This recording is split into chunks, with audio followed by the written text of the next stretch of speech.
Welcome to Clean Nuts. It's got 4 wheels and an engine. It's powered by Honda and it's a Mountfield SP53H.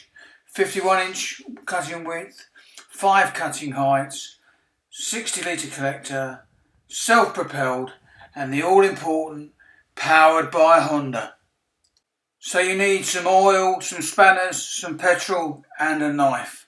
And let's get it unboxed.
Get some fuel in there,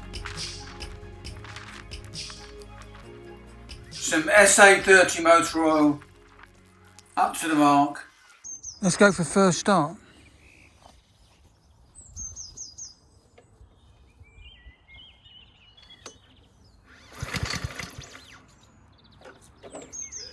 Might help if I turn the fuel on.